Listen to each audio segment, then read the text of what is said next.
Hi, wrestling fans. Thanks for clicking the Dreaded D-Rose report. Here we go again. TNA company settled its lawsuit against Clendon National Insurance. Why? They were being sued over legal costs in a racial discrimination suit filed by Charles Ashenoff. Who? Conan.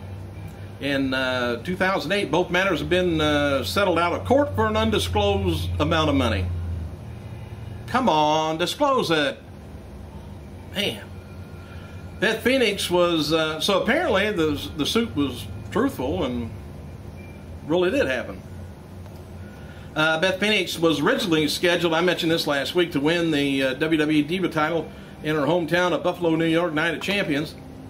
The discussion was changed because there was a feeling that Kelly started to get over big as a champion. Hated to take that away from us.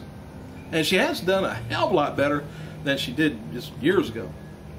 As noted before, WWE officials have been discussing putting over CM Punk, Sheamus, and another superstar with The Rock and John Cena to take on 5 heel superstars led by Alberto Del Rio at the Survivor Series pay-per-view. Now there's talk this past week of not including Punk or Del Rio in the match. And there's still no word yet on which superstars will make the team so far. They have no idea, so I don't either. It's usually the usual suspects. It looks like we might be getting some WWE ice cream bars soon, but not from the Good Humor Company. Apparently, they lost their sense of humor. WWE website features a new interview up with Punk, and he's talking about new ice cream bars, T-shirts, and more. T-shirts, which Punk wore this past weekend, is now available on WWE website. He also told WWE's site that my inspiration for the shirt, I want some fucking ice cream, he says. And he wants them back. And I'm still working on that, he says. In the meantime, I'm going to keep shoving it down people's throats, which normally people do that to themselves anyway. Because everyone likes ice cream, and it's in your mouth and it goes down your throat. Anyway. So, he says, my day of hustling is over. Many steps were taken to get the ice cream bars, and now it's time, gym time, to the future bright and tastes like vanilla. He's stuck on his ice cream stuff. So, by the way, Hulk Hogan signed an endorsement deal for Sports Nutritional Innovations to launch HoganNutrition.com in October.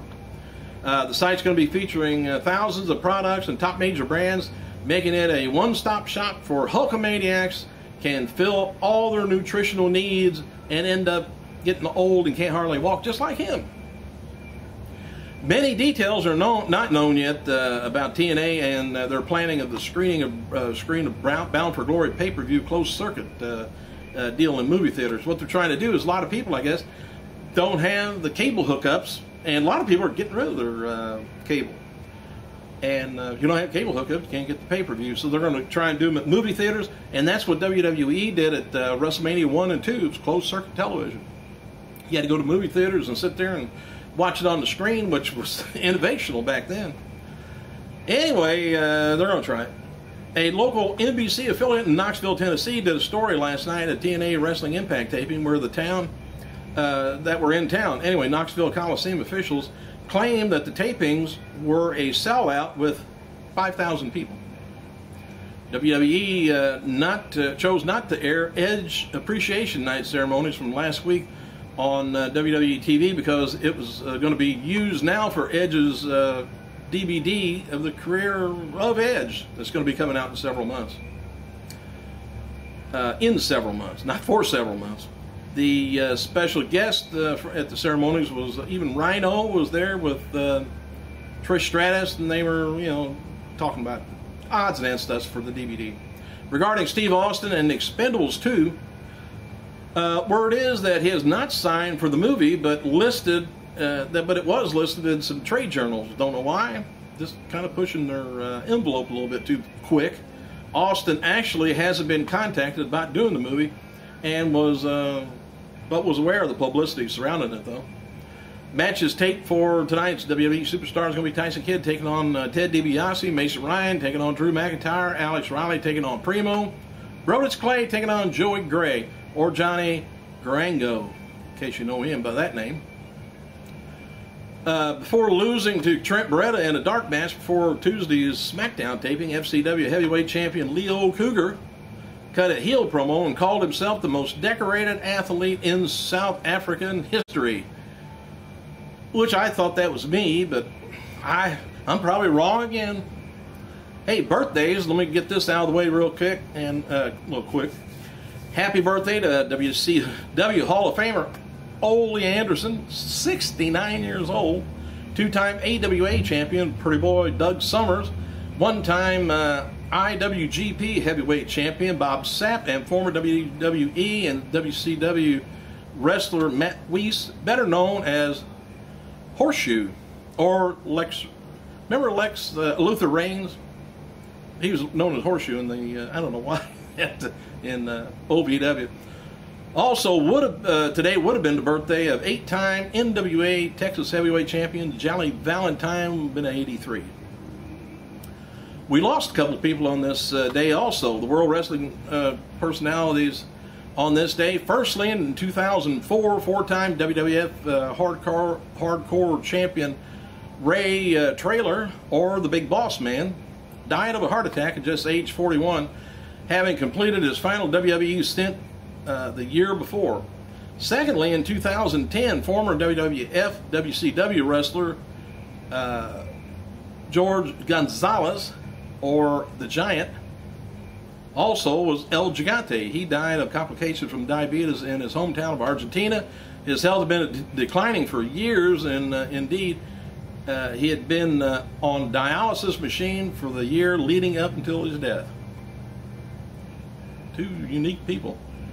While Kevin Nash is currently filming a movie called Magic Mike in California, WWE wrote him off of TV at the Night of Champions with Triple H's sledgehammer shot, and he's still expected to headline a WWE pay-per-view before the year is over. So let that be known to you. We'll see. He'll probably be back for sure before SummerSlam. Not SummerSlam, but Survivor Series. It's turns out that the movie isn't why he was pulled from the CM Punk match at Night of Champions. Nash had a medical issue that WWE would probably overlooked in the past, but because of their strict medical policies these days, they wouldn't overlook it. The unknown medical issue has been cleared up before WWE would allow Nash to do a match. But they were willing to let him do, some spots like run-ins, the Night of Champions and things, but just not the match yet. Don't know what's got to do with knees or leg or neck or what, but former WWE diva Lena Yada will be getting married to Disturbed. That's the name of a band, by the way. Disturbed lead singer David Draymond this Sunday.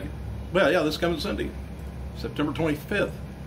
And regarding low attendance at WWE's SmackDown taping in Dayton, Ohio, officials said at the Nutter Center would not release the attendance information due to an order from WWE. They don't want us to know that not too many showed up.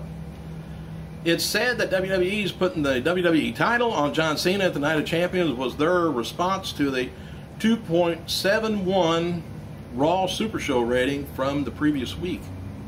I think it went down because he wasn't champion. WWE is looking for a new senior editor for their WWE website.